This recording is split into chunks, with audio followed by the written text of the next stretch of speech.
ಬೆಳಗ್ಗೆ ತಿಂಡಿಗೆ ಮಧ್ಯಾಹ್ನ ಲಂಚ್ ಬಾಕ್ಸ್ಗೆ ಏನು ಮಾಡೋದನ್ನು ಚಿಂತೆನೆ ಬಿಟ್ಟುಬಿಡಿ. ಸೂಪರ್ ಆಗಿರುತ್ತೆ ಈ ಮಸಾಲೆ ರೈಸ್. ನೀವು ಒಮ್ಮೆ ಮನೆಯಲ್ಲಿ ಟ್ರೈ ಮಾಡಿ ಹೇಗೆ ಬಂದಿದೆ ಅಂತೇಳಿ ಕಮೆಂಟ್ ಮಾಡಿ.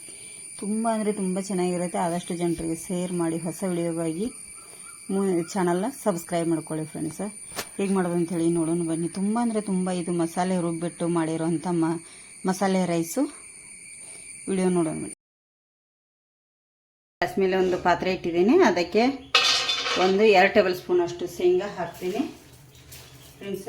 ಹಾಗೆ 1 ಟೇಬಲ್ ಸ್ಪೂನ್ ಅಷ್ಟು ಕಡಲೆಬೇಳೆ, 1 ಟೇಬಲ್ ಸ್ಪೂನ್ ಅಷ್ಟು ಉದ್ದಿನಬೇಳೆ, 1 ಟೇಬಲ್ ಸ್ಪೂನ್ ಅಷ್ಟು ಬಿಳಿ ಎಳ್ಳು, ಮತ್ತು ಸಿಪ್ಪೆ ತೆಗೆದಿರುವಂಥ 4 ಬೆಳ್ಳುಳ್ಳಿ, ಹಾಗೆ ಕರಿಬೇವು ಸೊಪ್ಪು, ಸ್ವಲ್ಪ ಜೀರಿಗೆ, ಹಾಗೆ ಸ್ವಲ್ಪ ಕಾಯಿ. ಇದೆಲ್ಲವನ್ನು ಹಾಕಿ ಈಗ ನಾನಿಲ್ಲಿ ಚೆನ್ನಾಗಿ ಬಿಸಿ ಮಾಡ್ಕೊತೀನಿ. ಕಾಯಿ ತುರಿ ಇದ್ರೂ ಹಾಕ್ಕೊಳ್ಳಿ, ಇಲ್ಲಾಂದರೆ ಈ ಥರ ಕಾಯಿ ಇದ್ರೂ ಹಾಕ್ಕೊಳ್ಳಿ. ಇದು ಈಗ ಚೆನ್ನಾಗಿ ನಾನು ಬಿಸಿ ಮಾಡ್ಕೊತೀನಿ. ಮೊದಲಿಗೆ ಎಣ್ಣೆ ಹಾಕಿಲ್ಲ, ಹಾಗೆ ಬಿಸಿ ಮಾಡ್ಕೊತಾ ಇದ್ದೀನಿ. ನೋಡಿ, ಇಲ್ಲಿ ರುಚಿಗೆ ತಕ್ಕಷ್ಟು ಬ್ಯಾಡಗಿ ಮೆಣಸು. ಇಲ್ಲಿ ಕಾಯಿ ಮೆಣಸು ಏನು ಹಾಕ್ತಾ ಇಲ್ಲ ನಾನು. ಬ್ಯಾಡಗಿ ಮೆಣಸು ಎಷ್ಟು ಬೇಕು ನೋಡಿಕೊಂಡು ನೀವು ಖಾರಕ್ಕೆ ಅನುಗುಣವಾಗಿ ಹಾಕ್ಕೊಳ್ಳಿ. ಇಲ್ಲಿ ನೋಡಿ, ಈಗ ಇದು ಎಲ್ಲ ಫ್ರೈ ಆಗಿದೆ. ಈಗ ಸ್ಲೋ ಉರಿಯಲ್ಲಿ ಎಣ್ಣೆ ಹಾಕಿದ್ದೇನೆ, ಫ್ರೈ ಮಾಡಿದ್ದೇನೆ. ಆದಷ್ಟು ಕೊಬ್ಬರಿನ ತುರಿದ್ಬಿಟ್ಟು ಹಾಕ್ಕೊಳ್ಳಿ, ಚೆನ್ನಾಗಿರುತ್ತೆ. ನನ್ನ ಹತ್ರ ತುರಿಲಿಕ್ಕೆ ಚಿಕ್ಕದೇನು ಇರಲಿಲ್ಲ ಅಂಥೇಳಿ ಹಾಕಿದ್ದೇನೆ ಫ್ರೆಂಡ್ಸ. ಈಗಿದು ಆರಿದ ನಂತರ ಮಿಕ್ಸಿ ಮಾಡ್ಕೊತೇನೆ. ಈಗಿದು ಆರಿದೆ, ಇದನ್ನೆಲ್ಲ ನಾನೀಗ ಮಿಕ್ಸಿ ಮಾಡ್ಕೊಂಡ್ಬಿಡ್ತೇನೆ ಫ್ರೆಂಡ್ಸ್. ಚೆನ್ನಾಗಿ ನುಣ್ಣಗೆ ರುಬ್ಕೋಬೇಕು. ನೋಡಿ, ಅದೇ ಏನು ಫ್ರೈ ಮಾಡಿದ್ನಲ್ಲ ಅದೇ ನಾನು ಇಲ್ಲಿ ಇಟ್ಕೊಂಡಿದ್ದೀನಿ. ಈಗ ಮಿಕ್ಸಿಯಲ್ಲಿ ಕೂಡ ರುಬ್ಕೊಂಡಿದ್ದೀನಿ. 2 ರಿಂದ 3 ಟೇಬಲ್ ಸ್ಪೂನ್ ಅಷ್ಟು ಎಣ್ಣೆ ಕೂಡ ಹಾಕ್ತಾಯಿದ್ದೀನಿ. ಎಣ್ಣೆ ಚೆನ್ನಾಗಿ ಕಾಯಿಲಿ ಇದು. ಈಗ ಎಣ್ಣೆ ಕಾದಿದೆ. ಇಲ್ಲಿ ಸಾಸಿವೆ ಹಾಕೋತೇನೆ, ಹಾಗೆ ಜೀರಿಗೆ ಕೂಡ ಹಾಕೋತೇನೆ. ನೋಡಿ, ಅರ್ಧ ಟೇಬಲ್ ಸ್ಪೂನ್ ಅಷ್ಟು ಉದ್ದಿನಬೇಳೆ, 1 ಟೇಬಲ್ ಸ್ಪೂನ್ ಅಷ್ಟು ಕಡಲೆಬೇಳೆ. ಇದನ್ನು ಹಾಕಿ ಈಗ ಚೆನ್ನಾಗಿ ನಾನು ಮಿಕ್ಸ್ ಮಾಡ್ಕೋತೇನೆ.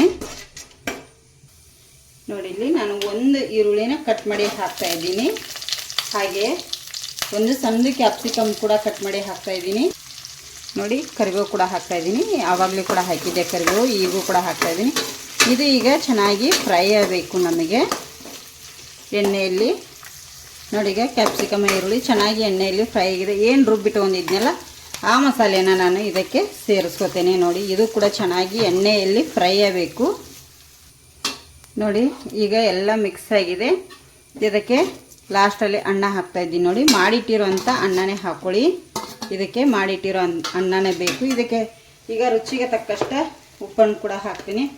ಈ ಥರ ಮಸಾಲೆ ಅನ್ನ ಮಾಡ್ತಿದ್ರೆ ತುಂಬ ಚೆನ್ನಾಗಿರುತ್ತೆ.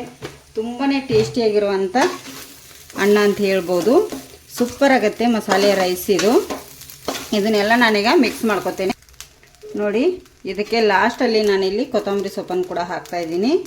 ಇದನ್ನೀಗ ಕೊತ್ತಂಬರಿ ಸೊಪ್ಪು ಹಾಕಿ ಚೆನ್ನಾಗಿ ಮಿಕ್ಸ್ ಮಾಡ್ಕೋಬೇಕಾಗತ್ತೆ. ನೋಡಿ, ಈಗ ಮಸಾಲೆ ರೈಸು ರೆಡಿ ಆಯಿತು. ಪರಿಮಳ ಅಂತೂ ತುಂಬಾ ಚೆನ್ನಾಗಿ ಬರ್ತಾಯಿದೆ.